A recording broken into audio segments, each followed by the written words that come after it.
The new mutators that were recently introduced have some very powerful combinations that you should really try out together. Especially for a melee build like this one. I've never seen any other build achieve higher damage numbers besides the bug turret glitch.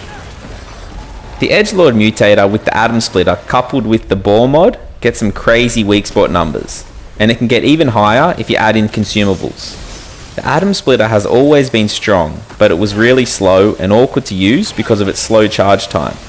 But with the new Edgelord mutator, it is now much faster to charge and swing. And at level 10, it gives 3% of that charged melee damage as health.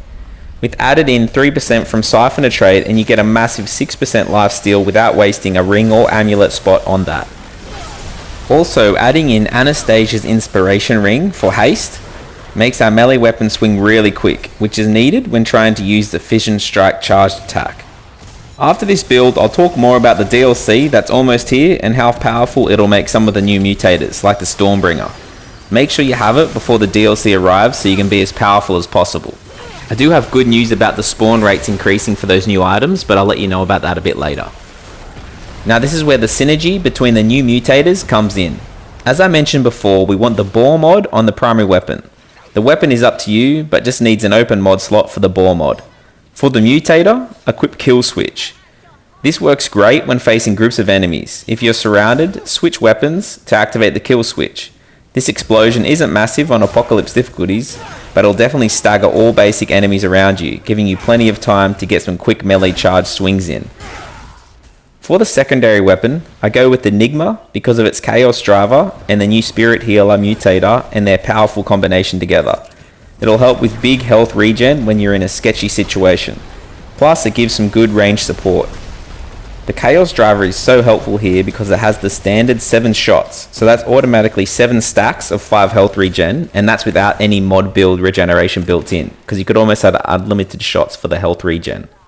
And I'm working on another build that focuses on this mutator for a high health and mod regen build, and it's very versatile with a Misty Step build built in at the moment, so keep an eye out for that one. Now that's it for the mutators. For the relic, we want to go with the Quilted Heart, and that's because we won't have any stamina drain when using our charged melee attacks. And for the fragments, I went with weak spot damage, melee crit damage, and melee crit chance.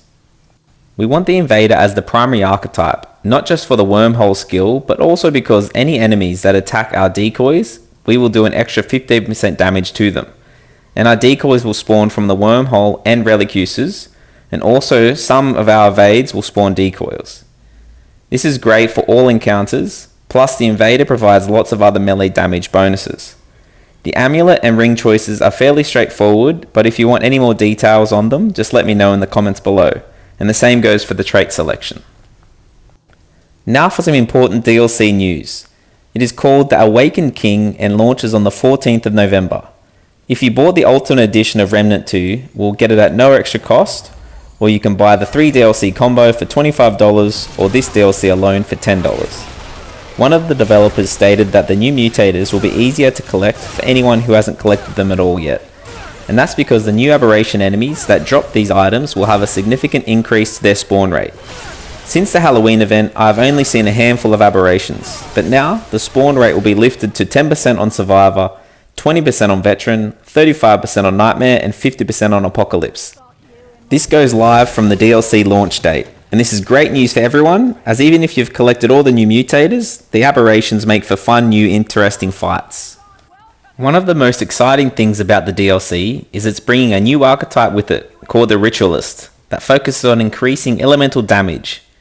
It's going to pair perfectly with the Stormbringer and Shocker mutators, as they play around with elemental damage, especially Stormbringer, as it also lowers enemies' resistance to all status damage by 10%. Can you imagine how OP you'll be with this and the Ritualist's new Vial skill that makes enemies receive 15% more status effect damage? Plus, when they die, it spreads to nearby enemies. I can't wait to have that power. And the Death Wish skill. Just sounds like we'll be going on a killing spree with that. Those poor Dran, they don't need more to be sad about. The developers have also done another great thing. Even if you haven't bought the DLC, you can still join other people's games if they have the DLC, so you can experience the new areas of Loathsome and the Awakened King. The DLC trailer is great and gives a good look at the power we'll be able to control as a Ritualist. I'll link it in the description below if you want to check it out. I can't wait for this DLC and it sounds so good. I wish I didn't have to go to work. Maybe I'm getting a bit sick. What are you most excited for about the DLC? Thank you for watching, and I hope you enjoyed this video. If you did, please hit the like button as it really helps my small channel out.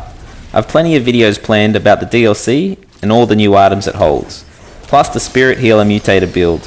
Hope to see you there, or even squad up together in the new DLC. Bye!